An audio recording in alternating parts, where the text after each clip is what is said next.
രാമായ രാമചന്ദ്രായ രാമഭദ്രായ വേദസേ രഘുനാഥായ നാഥായ സീതായ പദൈ നമഃ. കൂജന്തൻ രാമ രാമേതി മധുരം മധുരാക്ഷരം ആരുഹ്യകവിതാശാഖാം വന്ദേ വാൽമീകികോകിലം. ജാനകീ ജീവനസ്മരണം ജയ ജയ രാമ രാമ. നമസ്കാരം. സനാതനധർമ്മ സംഹിതകൾ പങ്കുവയ്ക്കാനായുള്ള നാദശ്രീ ചാനലിലേക്ക് എല്ലാവർക്കും സ്വാഗതം. പ്രിയരെ, ചാനൽ സബ്സ്ക്രൈബ് ചെയ്യാനും ലൈക്ക് ചെയ്യാനും ഓർമ്മപ്പെടുത്തിക്കൊള്ളുന്നു. ശ്രീമദ് വാത്മീകി രാമായണത്തിൽ ബാലിയുടെ മരണമാണ് നമ്മൾ പറഞ്ഞു വെച്ചത്. ദേഹത്യാഗം, ആ ജീവൻ ശരീരത്തെ ഉപേക്ഷിച്ച് പോകുന്ന ഘട്ടത്തിൽ താരയുടെ വിലാപവും തുടർന്ന് ഉള്ളതായിട്ടുള്ള സാന്ത്വനങ്ങളും. എന്ത് സാന്ത്വനം ഉണ്ടെങ്കിലും പോയ ആൾക്ക് പകരമാവില്ലല്ലോ.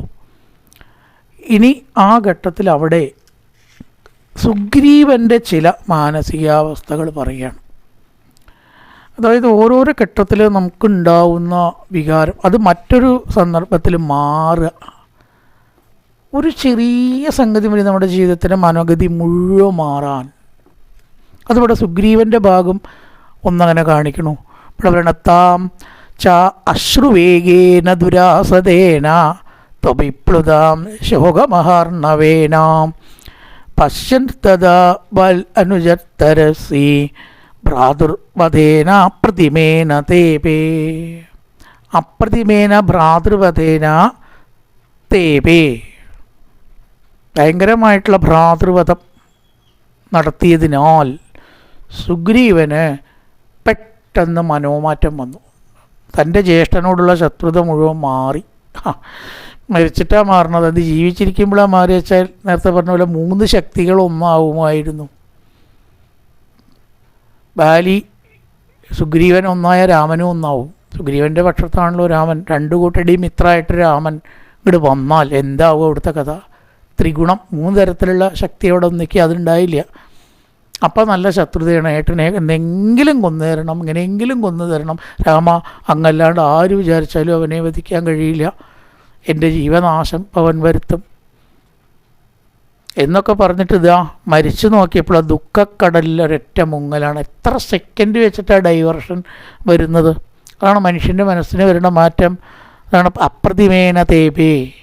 അറ്റമില്ലാത്ത ദുഃഖക്കടലിൽ പെട്ടെന്ന് തൻ്റെ മനസ്സ് വളരെ വേഗം ഒരു നിമിഷം കൊണ്ട് നേരെ വിപരീതമായിട്ട് അങ്ങോട്ട് മാറുകയാണ്. അത്രയൊക്കെ മാറാവോ എന്നും കൂടി നമുക്ക് അത്ഭുതം തോന്നും. ഏട്ടനായതുകൊണ്ടാണത്. വേറൊരു ശത്രുവാണെന്ന് വെച്ചാൽ സന്തോഷാധിക്കല്ലേ, ആർപ്പ് വിളിക്കലും അതിനെ ആഘോഷിക്കലും ഉണ്ടാവുക.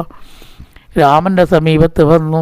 സബാഷ്പൂർണേന മുഖേന വീക്ഷ്യ ക്ഷണേന നിർവിണ്ണമനാ മനസ്സീ ജഗാമ രാമ ശശനേ സമീപം ഭൃത്തേർവൃത സംപരിഭൂയമാന.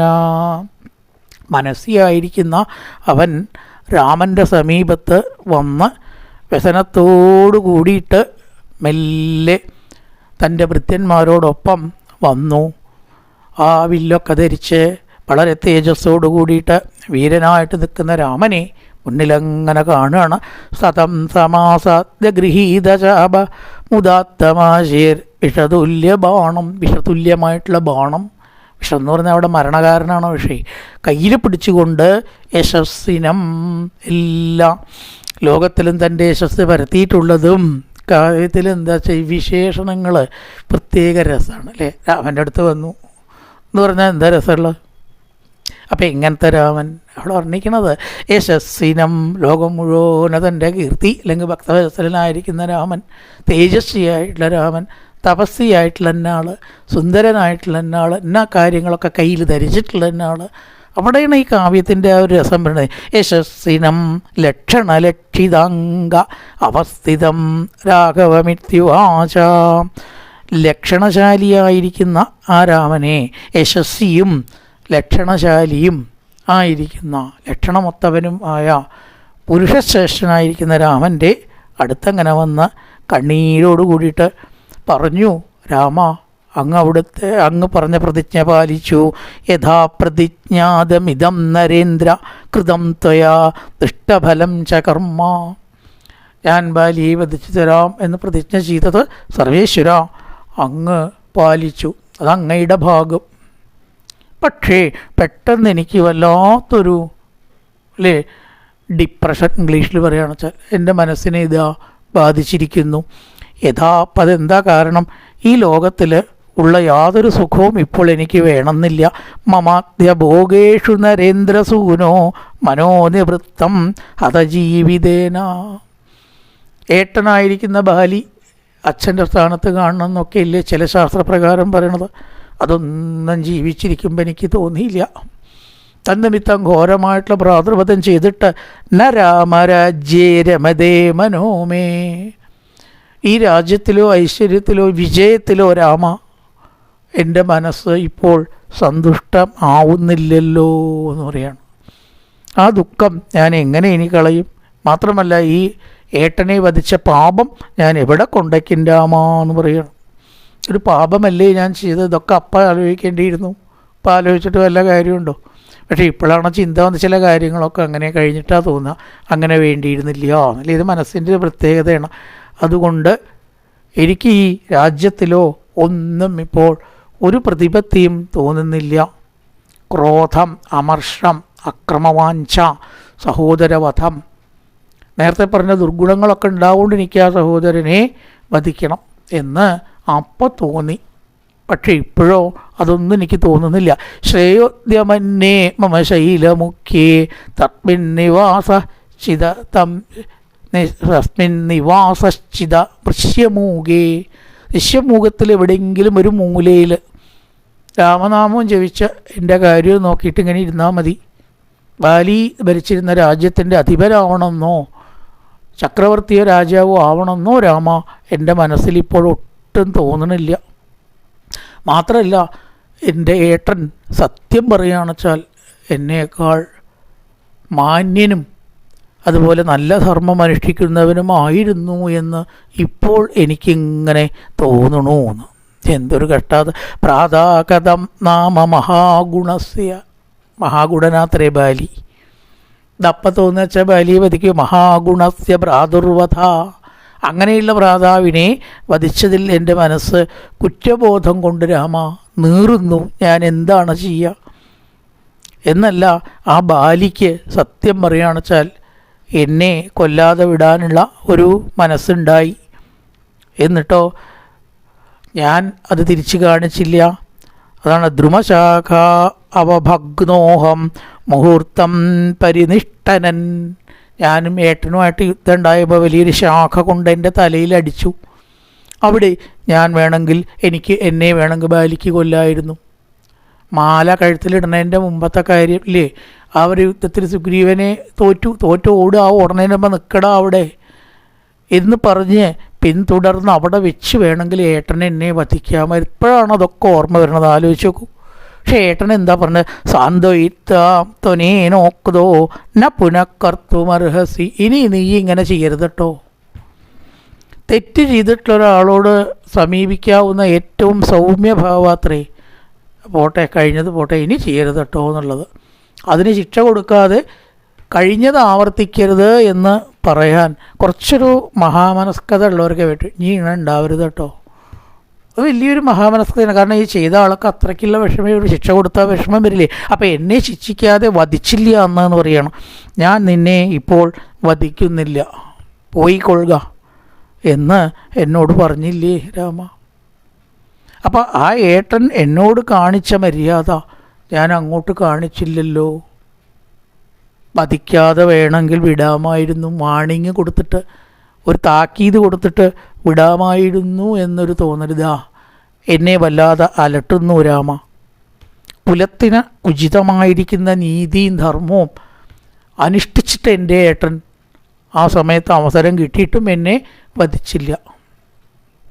ജീവിച്ചോട്ടെ. താരയോടും പറഞ്ഞു, ഞാൻ അവനെ കൊല്ലൊന്നുമില്ല, താരെ കൊന്നതുമില്ല. പക്ഷെ ഞാൻ ആ മര്യാദ തിരിച്ചു കാണിച്ചു. ഇതാണ് സുഗ്രീവൻ ചിന്തിക്കുന്നത്. അചിന്തനീയം പരിവർജനീയം അനീർസനീയം സുനവേക്ഷണീയം പ്രാപ്തോസ്മിപാത്മാനമിമം നരേന്ദ്ര പ്രാദുർവധാൽ സാഷ്ട്രവധാദിവേന്ദ്ര. പണ്ട് ഈ വിശ്വരൂപൻ എന്ന് പറഞ്ഞിട്ടുള്ളതായിരിക്കുന്ന ഒരു വലിയ ആചാര്യനായിരുന്നു ഇന്ദ്രൻ്റെ. സംഗതിവശാൽ ഇന്ദ്രൻ ആ വിശ്വരൂപനെ കൊന്നു. കഥ അങ്ങനെയാണല്ലോ ഭാഗവതത്തിൽ കുറേ ഉണ്ട് കഥ. ആ കഥ അവിടെ നിൽക്കട്ടെ. ആ ഗുരുവിനെ വധിച്ചു. ഗുരു ആ സ്ഥാനത്ത് നിൽക്കുന്ന വിശ്വരൂപനെ വധിച്ചു. ബ്രഹ്മഹത്യാപാപം ഉണ്ടായത്. ഇന്ദ്രന് വലിയ കുറ്റബോധം തോന്നി. എന്നിട്ട് എന്താ പറയണത് ഇവിടെ സുഗ്രീവൻ? ഭൂമി, വൃക്ഷം, ജലം, അതുപോലെ തന്നെ സ്ത്രീ എന്നീ 4 പേർക്ക് ഈ ബ്രഹ്മഹത്യാ പാപം വീതിച്ചു കൊടുത്തു ഇന്ദ്രൻ. ഞാൻ എൻ്റെ ഏട്ടനെ കൊന്ന പാപം ആർക്കാ രാമ വീതിച്ചു കൊടുക്കുക എന്ന് ചോദിക്കുക അവിടെ. ഭ്രാതൃവതാൽ ത്വാഷ്ട്രപഥാദിവേന്ദ്ര. ത്വാഷ്ട്രൻ വിശ്വരൂപൻ. ആ വിശ്വരൂപനെ വധിച്ചതായിട്ടുള്ള പാപം ഇന്ദ്രൻ 4 ആക്കി ഭാഗിച്ചു എന്ന് കേട്ടിട്ടുണ്ട് നമ്മളല്ലേ. ഭൂമി, വൃക്ഷം, ജലം, സ്ത്രീകൾ എന്നീ 4 ആക്കിയിട്ട് വിഭജിച്ച് രക്ഷപ്പെട്ട പോലെ രാമ എൻ്റെ ഈ പാപം ഞാൻ ആർക്കാണ് ഇനി വീതിച്ചു കൊടുക്കുക? ഇന്ദ്രൻ അങ്ങനെയെങ്കിലും രക്ഷപ്പെട്ടു എന്ന് കേട്ടിട്ടുണ്ട്. ഞാനോ ആർക്ക് ഇത് വീതിച്ചു? ആരെടുക്കും? ഇത്ര വലിയ പാപം ആരാണ് ഏറ്റെടുക്കുക? ഞാൻ തന്നെ അനുഭവിക്കണം എന്ന് സാരം. അതുകൊണ്ട് രാമ, ഭ്രാതൃവധത്തിൽ എൻ്റെ മനസ്സ് വളരെയേറെ മാറിപ്പോയി എന്ന് പറയണം. ഇപ്പോൾ എനിക്ക് യൗവരാജ്യമാവണം എന്ന് തീരില്ല. ന യൗവരാജ്യം കുത ഏവരാജ്യം അധർമ്മയുക്തം കുലനാശയുക്തം ഏവം വിധം രാഘവ കർമ്മ കൃത്വ. രാഘവ, ഞാൻ ചെയ്തതായിട്ടുള്ള കർമ്മം കൊണ്ട് ഒരു യുവരാജാവണം എന്നോ എനിക്കില്ല. അധർമ്മം ഞാൻ ചെയ്തു. കുലത്തിന് നാശകരമായിട്ടുള്ള പ്രവൃത്തി ഞാൻ ചെയ്തു. ഏട്ടന്മാർ തമ്മിൽ ഒരാൾ മറ്റാളെ കൊല്ലുക. ഇത് കേട്ടാൽ ലോകം എന്താണ് പറയുക? ഏട്ടന്മാർ പരസ്പരം തമ്മിൽ ഒരാൾ മറ്റാളെ കൊന്നു കഴിഞ്ഞാൽ ഈ ഒരു പേര് ആ സുഗ്രീവൻ്റെ വംശമല്ലേ? അതെ, അനിയൻ ഏട്ടനെ കൊന്ന നല്ല ആൾക്കാർ പറയുക. ആ ഏട്ടനെ തല്ലിക്കൊന്ന അനിയനേ ആ കുടുംബം എന്ന് ഇനി ഈ ലോകം ഉള്ളിടത്തോളം കാലം ആ പേര് നിലനിൽക്കില്ലേ രാമ?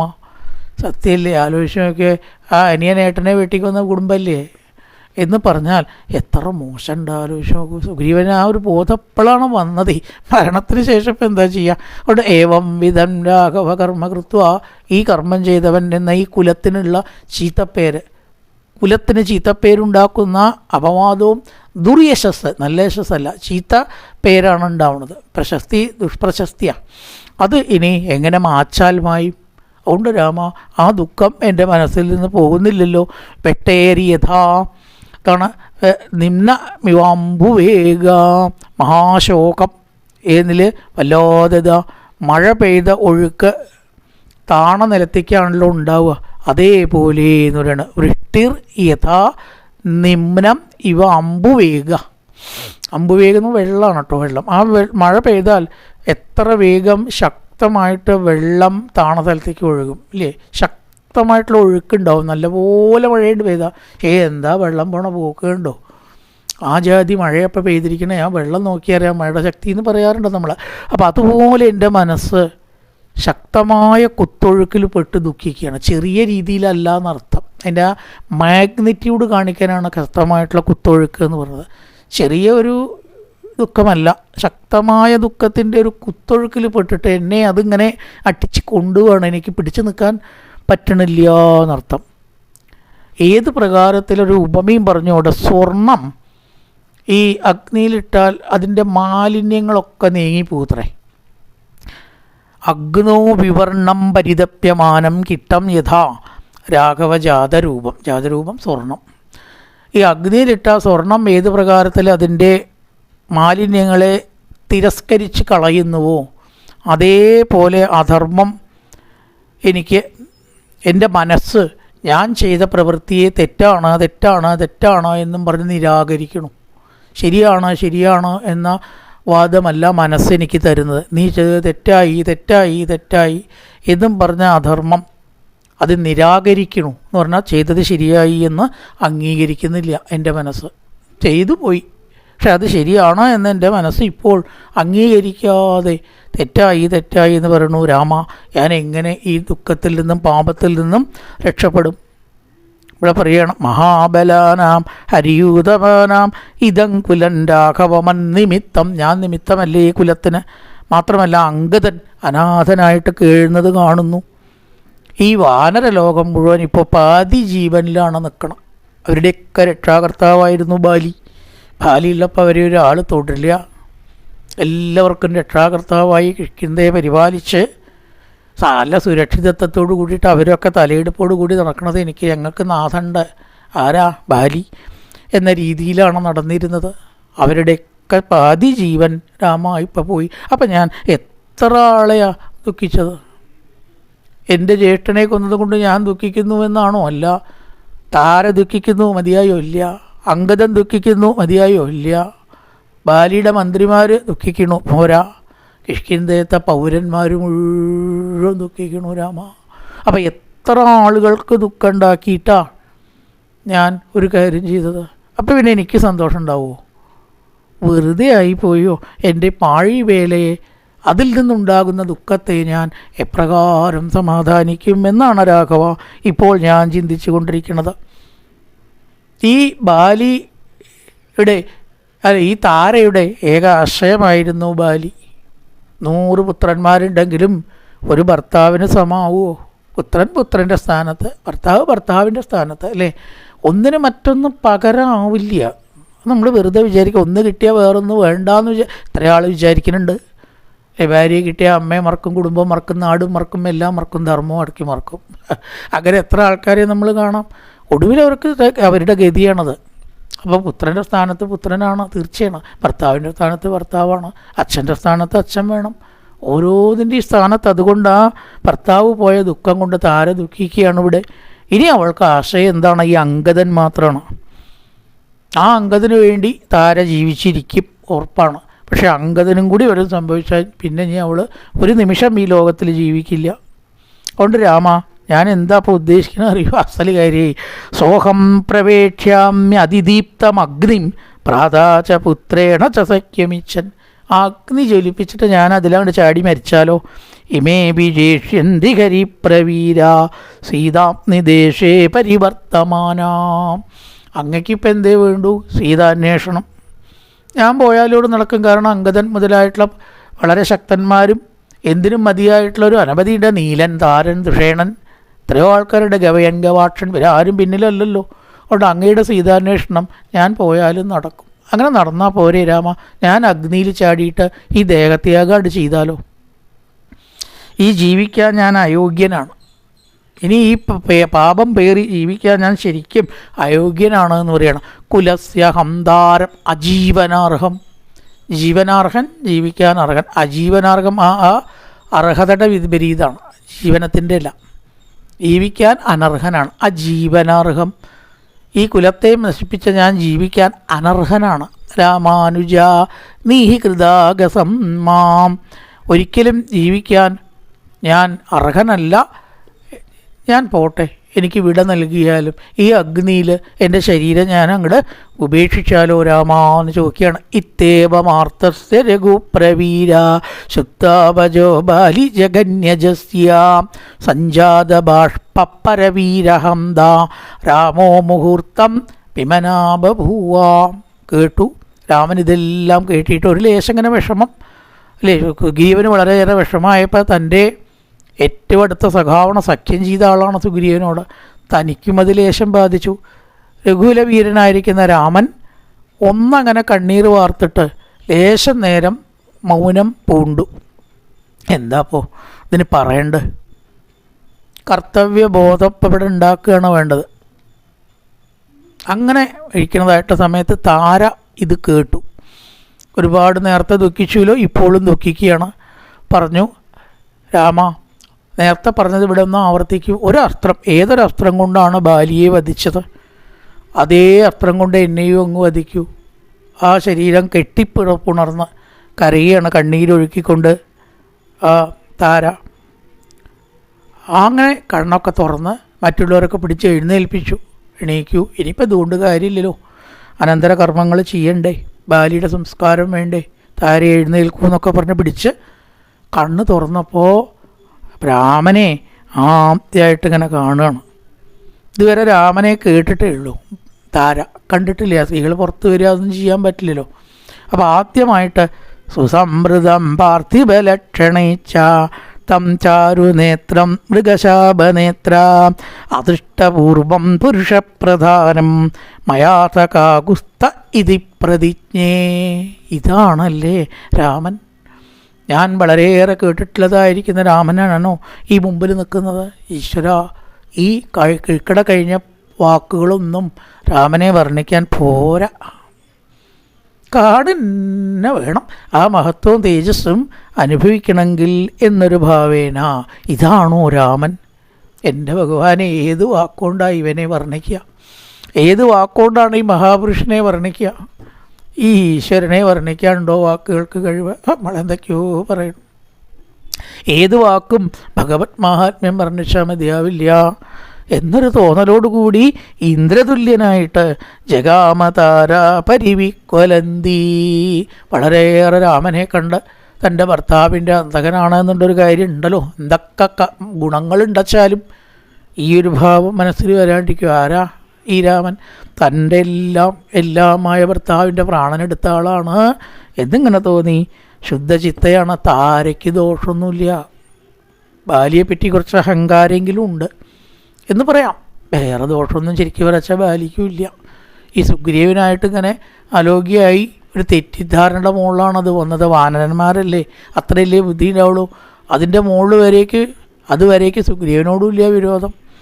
പക്ഷെ ആ ബാലിയേക്കാൾ അത്ര പോലും തെറ്റില്ല ആർക്ക്? താരയ്ക്ക്. ബാലിയെ തിരുത്തിയതാണ് അല്ലേ? രാമനോട് എതിർക്കാൻ പോണ്ട. കേട്ടിടത്തോളം രാമൻ ശക്തനാണ്. ത്രിലോകത്തിലാരും രാമനോട് എതിർക്കാനില്ല. ശുദ്ധചിത്ത സതാം സമാസാദ്യ വിശുദ്ധ സത്വ. താരശുദ്ധേണെന്നാണ് ഇവിടെ പറയണത്. ശോകേന സംഭ്രാന്ത ശരീരഭാവ. ദുഃഖം കൊണ്ട് വളരെ സംഭ്രാന്തയായിട്ട് മനസ്സിനി വാക്യമുവാച താര. രാമൻ ഉത്കർഷണലബ്ധലക്ഷ്യം. പറഞ്ഞു, രാമ, അങ്ങ് ലക്ഷ്യം നേടി. ഇവിടെ ദീന എന്ന് പറഞ്ഞാൽ അദീനാന്ന് വാക്കുണ്ട. ശരിക്കും ദീനയാണ് അവിടെ ചേരുക. ആ ദീനയായിക്കൊണ്ട് സതന്തമാസാദ്യ വിശുദ്ധ ചേത ശോകേന സംഭ്രാന്ത ശരീരഭാവ. വളരെയേറെ ദുഃഖത്തോടു കൂടിയിട്ട് രാമ അവിടുന്ന് അവിടുത്തെ ലക്ഷ്യം നേടിയല്ലേ എന്ന് പറയണം. ആ സ്വർഗത്തിൽ ഞാനില്ലാതെ എൻ്റെ ആര്യപുത്രന് സുഖം കിട്ടില്ല. അതുകൊണ്ട് അങ്ങ് ദയവായിട്ട് ആ അസ്ത്രം കൊണ്ട് എന്നെയും കൂടി വധിച്ച കന്യാദാന ബലം അവിടത്തേക്ക് ലഭിക്കും. സ്ത്രീവധം എന്ന ദോഷം അങ്ങേക്ക് ഉണ്ടാവില്ല. സീതയെ ഇല്ലാതെ അപഹരിക്കപ്പെട്ട് പർവ്വതങ്ങളിൽ കൂടിയും കാട്ടിൽ കൂടിയും നടക്കുന്ന ദുഃഖം അങ്ങേക്ക് അറിയാമല്ലോ. അപ്പോൾ അതുകൊണ്ട് അതേ ദുഃഖം എൻ്റെ ആര്യപുത്രന് ഉണ്ടാവാതിരിക്കാൻ അങ്ങ് ദയവായിട്ട് എന്ത് ചെയ്യണം? എന്നെ വധിച്ച് എൻ്റെ ഭർത്താവിൻ്റെ അടുത്തേക്ക് എന്നെ എത്തിക്കണമേ. ഒരസ്ത്രം കൊണ്ട് എന്നെ കൊന്നൂടെ? തത്വം പ്രജാനഞ്ജഹിമാന്നബാലി സുഖം മമാദർശനജം ഭജേത. എന്നെ ആ ഭർത്താവിൻ്റെ അടുത്തേക്ക് അയച്ചാൽ കന്യാദാന ബലം അങ്ങേക്ക് ലഭിക്കും. സ്ത്രീവധം കൊണ്ടുള്ള പാപമോ ഉണ്ടാവുകയും ഇല്ല. അതുകൊണ്ട് പത്നീദാനം ഏറ്റവും വിശിഷ്ടമായിട്ടുള്ളൊരു ദാനമായിട്ടാണ് നമ്മുടെ ശാസ്ത്രത്തിൽ പറയണത്. ആ ദാനഫലം അല്ലാണ്ട് ക്ഷീവത ദോഷം അങ്ങേക്ക് ഉണ്ടാവില്ല. ബാലിയുടെ അടുത്തേക്ക് എന്നെ അയക്കുമോ രാമ എന്നങ്ങനെ പറഞ്ഞു. അങ്ങയുടെ ഈ വധം കൊണ്ടുള്ള ശ്രീവധം എന്നുള്ള പാപം ഞാൻ അവിടെ എത്തിക്കഴിഞ്ഞാൽ അങ്ങേ തീരുകയും ചെയ്യും. പിന്നെ അങ്ങേക്ക് ദോഷമൊന്നുമില്ല. അതുകൊണ്ട് ദയവായിട്ട് ഇപ്പോൾ ഒരു ഉപകാരം ചെയ്യണം എന്ന് പറയണം. ആനയുടെ ചന്തത്തിൽ കവിയുള്ള രാജാവായി നടക്കുന്നതായിട്ടുള്ള ബാലി നിലത്ത് വീണ് കിടക്കുന്നത് കണ്ടില്ലേ? ഇതിലധികം ഒരു ദുഃഖം ഇനി എന്താണ് വേണ്ടത്? അപ്പം രാമൻ സമാശ്വസിപ്പിച്ചു. മാ വീരഭാര്യയെ വിമതിങ്കുരുഷ. വീരഭാര്യയെ എന്ന് വിളിക്കുകയാണ്. വീരൻ്റെ ഭാര്യയെ നീ ദുഃഖിക്കരുത്. മാ വീരഭാര്യയെ വിമതിങ്കുരുഷ ലോകോഹി സർവോ വിഹിതോ വിധാത്രാം. ഈ ലോകം മുഴുവൻ വിധിക്കധീനമാണ്. എന്തൊക്കെ കഥകൾ നോക്കിയാൽ നമുക്കൊന്ന് മനസ്സിലാവും. ഹരിശ്ചന്ദ്രൻ ആരെവിടെയും ചോദിച്ചാൽ വന്ന് വണങ്ങേണ്ട ആൾ ശ്മശാനത്തിൽ ശവം വെച്ചെടുത്ത് ജീവിക്കേണ്ട അവസ്ഥ വന്നു. ആ കഥയൊക്കെ ദേവീഭാഗത്തിൽ വളരെ വിസ്തരിച്ചിട്ടാണ് പറയുക. നമ്മുടെ ഭാഗത്ത് ചുരുക്കിയിട്ടേ പറയുള്ളൂ സാധാരണ ഭാഗവത്തിൽ. അപ്പോൾ രാജാവ് പോയിട്ട് എവിടെ എത്തി? ചണ്ടാളൻ്റെ ദാസനായിട്ട് മാറി വിധി. അങ്ങനെ എത്ര കഥ വേണമെങ്കിൽ നമുക്കുണ്ടാവും ഇല്ലേ? ചക്രവർത്തിയായിട്ടുള്ള മഹാബലി കഴുതയായിട്ട് പാതാളത്തിൽ അലയേണ്ടി വന്നു എന്ന് പറയേണ്ട ഒരു തീയിൽ. ചക്രവർത്തി കഴുതയാവുക എന്ന് പറഞ്ഞ സ്ഥിതി ഒന്ന് ആലോചിച്ചു. വിധിയുടെ ബലം പണ്ഡിതൻ പാമരനാവണതും പാമരൻ പണ്ഡിതനാവണതും അല്ലേ, കുബേരൻ കുചേലനാവണതും കുചേലൻ കുബേരനാവണതും വിധിയുടെ ഒരു വിധാതാവിൻ്റെ ശക്തിയാണ്. പതാരെ ഈ ലോകത്തിൽ വിധിക്ക് അപ്പുറത്തേക്ക് ആർക്കും കിടക്കാൻ പറ്റില്ല. ആ വിധി അനുസരിച്ച് ജീവിക്കാനേ നമുക്കെല്ലാം സ്വാതന്ത്ര്യമുള്ളൂ. സുഖമാവട്ടെ ദുഃഖമാവട്ടെ എല്ലാം ആ വിധിയാണ് സൃഷ്ടിക്കുന്നത്. ഈ 3 ലോകവും ത്രയോപി ലോകാവിഹിതം വിധാനം, 3 ലോകവും വിധിക്ക് അധീനമാണ്. ത്രിലോകത്തിലുള്ളവരും ഇന്ദ്രനടക്കം ബ്രഹ്മഹത്യ ഉണ്ടായിട്ടൊരു പുഴുവായിട്ട് താമരത്തണ്ടിൽ കഴിയേണ്ടി വന്നു. ഇന്ദ്രനെ 1000 യാഗം നടത്തിയ ആളാണ്. ദേവനായ അവിടേക്ക് എത്തണമെങ്കിൽ എത്ര പ്രയാസിച്ചിട്ടാണ്. എന്നിട്ടും പുഴുവായിട്ട് താമരത്തണ്ടിൽ കഴിയുക പറഞ്ഞാൽ വിധിയുടെ ആ ഒരു ശക്തി താരെ ആർക്കാണ് അതെടുക്കാൻ കഴിയുക? വിഷ്ണുവിനടക്കത് വേണ്ടി തല തെറിച്ചു എന്നൊക്കെ ദേവീഭാഗത്തിൽ പറയും. വിഷ്ണുവിൻ്റെ തലയൊക്കെ തെറിക്കുക എന്ന് പറഞ്ഞാൽ അപ്പം അവിടെ പറയുന്നുണ്ട്, ജനമേജന് പറഞ്ഞു കൊടുക്കേണ്ട വ്യാസൻ, അതൊക്കെ ഈ വിധിയുടെ പവർ, ആ ശക്തിയിൽ ആരാണ് താരെ പെടാത്തത്? അതുകൊണ്ട് നീ ഇപ്പോൾ ഇവിടെ അധികം നിൽക്കണ്ട. സ്ത്രീകളെ മരിച്ചു കഴിഞ്ഞാൽ അവിടെ നിൽക്കലില്ലോ, അന്തപുരത്തിലേക്ക് പോകൂ. ബാലിയുടെ സംസ്കാര അധികാരികൾ ഇവിടെ ചെയ്ത് തീർക്കേണ്ടതുണ്ട്. അത് തടസ്സമായിട്ട് നീ ഇവിടെ നിൽക്കണ്ട, അകത്തേക്ക് പൊക്കോളൂ എന്നങ്ങനെ പറഞ്ഞ് ശോകം അല്ലാണ്ട് ദുഃഖിക്കുക, മാർത്തടിക്കുക, കരയുക, ഇത് മരിച്ച ആൾക്ക് മംഗളകരമല്ല. അതുകൊണ്ട് ശോകത്തെ ത്യജിക്കൂ എന്നങ്ങനെ പറഞ്ഞ താരെ അകത്തേക്ക് അടയച്ചതോട് കൂടിയിട്ടോ ആ ബാലിയുടെ ശരീരത്തെ സംസ്കരിക്കാൻ വേണ്ടിയിട്ട് ലക്ഷ്മണൻ പറഞ്ഞു, ആരെങ്കിലും ഒരാൾ അതും പറയാൻ വേണ്ടേ? കാരണം അതിലപ്പുറം ഉണ്ടാവണം. എല്ലാവരും ഇങ്ങനെ ദുഃഖിച്ചിരുന്നാൽ പറ്റില്ല. വിധി അതിക്രമിക്കാൻ ആർക്കും കഴിയാത്തത് കൊണ്ട് നീ എന്ത് ചെയ്യുക? സംസ്കാരം മുതലായിട്ടുള്ള കാര്യങ്ങൾ ചെയ്യണം. അതിന് വേണ്ടിയിട്ട് പല്ലക്ക് കൊണ്ടുവരാൻ വേണ്ടി ലക്ഷ്മണ അവരോട് ആജ്ഞാപിക്കൂ, കവികൾക്ക് നീ ആജ്ഞ കൊടുക്കൂ. സുഗ്രീവൻ അതൊക്കെ വേണ്ടതുപോലെ ചെയ്യട്ടെ.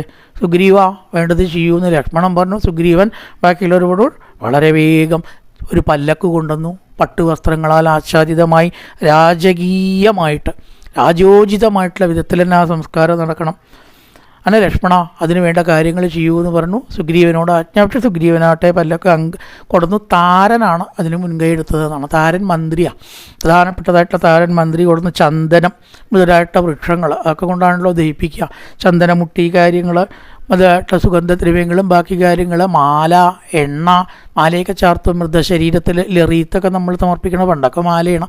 വസ്ത്രം മുതലായിട്ട് പ്രധാന വസ്തുക്കളൊക്കെ അവിടെ കൊണ്ടുവന്നു. വാനരന്മാരെല്ലാം അതൊക്കെ ഒരുങ്ങി ആ പല്ലക്ക് എടുക്കാൻ വേണ്ടിയിട്ട് അങ്ങനെ തയ്യാറായിരിക്കുകയാണ്. അതിന് വേണ്ടിയിട്ട് എല്ലാവരും അന്തഃപുരത്തിലേക്കും ഗുഹയുടെ ഉള്ളിലേക്കാണ് കടന്നു.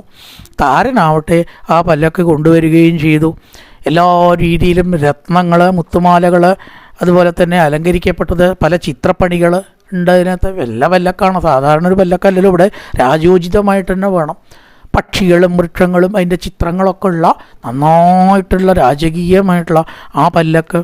അവിടെ കാടുകളുടെ ചിത്രമുണ്ട്, അത്രയും പല്ലക്കിലെ പക്ഷികളുടെ ചിത്രമുണ്ട്, അതൊക്കെ ഇവിടെ പറയണു. അങ്ങനെ പക്ഷിയും കർമ്മവിരാചിത്രാം, വൃക്ഷങ്ങൾ, പക്ഷി മുതലായിട്ട് ഒരാൾ ആ ചിത്രരേഖയിൽ ചിത്രപ്പണി ചെയ്തിട്ടുള്ളതായ മനോഹരമായിട്ടുള്ള രാജകീയമായിട്ടുള്ള ആ പല്ലക്ക് തന്നെ എടുത്ത് കൊണ്ടുവന്ന് അതിൽ കിടത്തി കൊണ്ടുപോകാൻ വേണ്ടിയിട്ടാണ് പറയുകയാണ്. വേഗം എന്ത് പറഞ്ഞു? കരഞ്ഞുകൊണ്ട് എല്ലാവരും ദുഃഖഛായയിൽ കണ്ണീരൊഴുക്കി ആ ഭാര്യയുടെ ശരീരത്തെ പല്ലക്കിൽ അങ്ങോട്ട് കയറ്റി വസ്ത്രം കൊണ്ടും മാല കൊണ്ടും അലങ്കരിച്ച് ശേഷക്രിയ നടത്താൻ വേണ്ടി സുഗ്രീവനോട് ആജ്ഞാപിച്ചു. രാമൻ്റെ ആജ്ഞ, ലക്ഷ്മണൻ്റെ ആജ്ഞയ്ക്കാണ് സുഗ്രീവൻ ശേഷക്രിയ. ഇപ്പം ധാരാളം രത്നങ്ങളൊക്കെ വിതറി രാജോചിതമായിട്ട് തന്നെ പല്ലക്കിനെ കൊണ്ടുപോയിട്ടോ. അവിടെ ഒരു ചെറിയ നദിയുണ്ട്, വെള്ളത്തിലുള്ള ദിക്കിലെ ഉദകക്രിയ എന്ന് പറഞ്ഞാൽ വെള്ളം, ഉദകം വെള്ളമാണ്. അപ്പോൾ ഒരു പുഴക്കരയിൽ എവിടെയായാലും നമുക്ക് ശരീരത്തെ ദഹിപ്പിക്കാമെന്ന് പറയാം. ചില ദിക്കിൽ ഈ മരിച്ചാൽ എന്താ കൊണ്ടുപോകേണ്ട എവിടേക്കാന്നുള്ളത് വലിയ ചർച്ചാ വിഷയമാവും. ഒരു ചർച്ചാ വിഷയത്ത് അടുത്തുള്ള നദീൻ്റെ വെച്ചാൽ അത് മതി എന്നാണ്. പ്രത്യേകിച്ചും ഭാരതപ്പുഴ പോലെയുള്ള നദിയിൽ എവിടെ വേണമെങ്കിലും സംസ്കരിക്കാം. ഇന്ന സ്ഥലത്ത് തന്നെ വേണമെന്നില്ല, ഇവർമടത്തിലേ പറ്റുള്ളൂ, ഇന്ന സ്ഥലത്തേ പറ്റുള്ളൂ എന്നൊന്നുമില്ല. ഈ സംസ്കാരം ഒരു നദി ഉണ്ടായാൽ മതി എന്നാണ്. അതുകൊണ്ട് ഉദകക്രിയ ചെയ്താൽ ആ ജീവൻ ഒരു കുറവും വരില്ല. അതുകൊണ്ട് ഇത് എവിടേക്ക് കൊണ്ടുകൊണ്ട് ഇതിലൊരു വിശദമായ ചർച്ചയോ ഒരുപാട് ദൂരത്തേക്ക് ഒന്നും കൊണ്ടുപോകണ്ട. തൊട്ടടുത്ത നദി അത് ഭാരതപ്പുഴയെ ഏറ്റവും നന്നായി. നമ്മുടെ കേരളത്തിലെ കുറേയൊക്കെ സ്ഥലത്ത് കൂടെ അത് ഒഴുകുന്നുണ്ട്. ഇതൊന്നുമില്ലെങ്കിൽ ഏതെങ്കിലും ഒരു നല്ലൊരു നദി ഉണ്ടായാൽ മതി എന്നാണ്. അപ്പോൾ ആ നദി ഒഴുകുന്ന സ്ഥലത്ത് അവിടെ ഒരു പർവ്വതത്തിലൊരു ചോല, നല്ലൊരു നദി ഒഴുകുന്നുണ്ട്. അവിടെ പല്ലക്കാണ്ട് ഇറക്കി എന്ന് പറയുകയാണ്. ഇറക്കിയിട്ട് വീണ്ടും താര പറഞ്ഞു, ആര്യപുത്ര എന്നെ ഒന്ന് നോക്കിയിട്ട് അങ്ങ് പൊക്കൂടേ എന്ന് ചോദിച്ചു. മരിച്ച ആളുണ്ടോ നോക്കണു. വീണ്ടും താര തൻ്റെ ദുഃഖം അങ്ങനെ തുടരുക തന്നെയാണ്. ആ ഒരസ്ത്രം കൊണ്ട് എന്നെയും കൂടി കൊല്ലൂ എന്ന് വീണ്ടും നേരത്തെ പറഞ്ഞ കാര്യങ്ങൾ ആവർത്തിച്ചു. വേഗം സുഗ്രീവ ഇവിടെയുണ്ട്, അംഗദൻ ഇവിടെയുണ്ട്, ഒന്നവരെ എൻ്റെ ആര്യപുത്ര അങ്ങക്ക് നോക്കിക്കൂടെ, ഒരക്ഷരം എന്നോട് മിണ്ടാണ്ട് എന്താ അങ്ങനെ മരത്തിൻ്റെ ആ വിറകിൻ്റെ ഇടയിൽ കിടക്കണത്, ഇങ്ങനെയൊക്കെ കിടക്കേണ്ട ആളാണോ അങ്ങ്? ആര്യപുത്ര എന്ന് വിളിച്ചിട്ട് അങ്ങനെ കൊളുത്തി. അംഗദൻ വന്നു, തീയാണ് കൊളുത്തുകയാണ്. നിവൃത്തിയില്ല, കാര്യങ്ങൾ നിൽക്കാൻ പറ്റില്ലല്ലോ, ഈ ദുഃഖം വരുതിക്കില്ല, തീയാണ് കൊളുത്തി. അങ്ങനെ അതോട് കൂടിയിട്ട് ബാലി നാമാവശേഷാവും ചെയ്തു എന്നാണ്. സുഗ്രീവൻ രാമസമീപത്ത് വന്നു. ഞാൻ എങ്ങനെയാണ് സലക്ഷ്മണം രാമമുപേരിവൻ ഹരി. ആ ലക്ഷ്മണോട് കൂടിയിട്ട് രാമൻ അവിടെ വന്നു, അവിടേക്കാണ്ട് വന്നു എന്ന് പറയണം. അങ്ങനെ ബാലിയുടെ ശരീരത്തെ സംസ്കരിച്ചു. തുടർന്ന് സുഗ്രീവനെ സുഗ്രീവാഭിഷേകം അവിടെ ചെയ്യണം. ആ സുഗ്രീവാഭിഷേകമാണ് അടുത്ത സർഗത്തിൽ വർണ്ണിച്ചുകൊണ്ട് ആ ഘട്ടമാണ് കഴിഞ്ഞു. ബാക്കി ഭാഗങ്ങൾ സുഗ്രീവാഭിഷേകം അടുത്ത ഭാഗത്തിൽ. പൂർവൻ രാമതപോവനാധിഗമനം മത്വാ മൃഗങ്കാഞ്ചനം വൈദേഹീഹരണം ജടായുമരണം സുഗ്രീവ സംഭാഷണം ബാലീനിഗ്രഹണന്തമുദ്രതരണം ലങ്കാപുരീദാഹനം പശ്ചാത്രാവണകുംഭകർണനിധനം ഏതത്യ രാമായണം രാമായ രാമചന്ദ്രായ രാമഭദ്രായ വേദസേ രഘുനാഥായ നാഥായ സീതായ പദേ നമഃ. ഓം പൂർണ്ണമദ പൂർണ്ണമിദം പൂർണ്ണാത് പൂർണ്ണമുദച്യതേ പൂർണ്ണസ്യ പൂർണ്ണമാദായ പൂർണ്ണമേവാവശിഷ്യതേ. ഓം ശാന്തി ശാന്തി ശാന്തി. ഹരി ഓം ശ്രീ ഗുരുഭ്യോ നമഃ. ഹരി ഓം.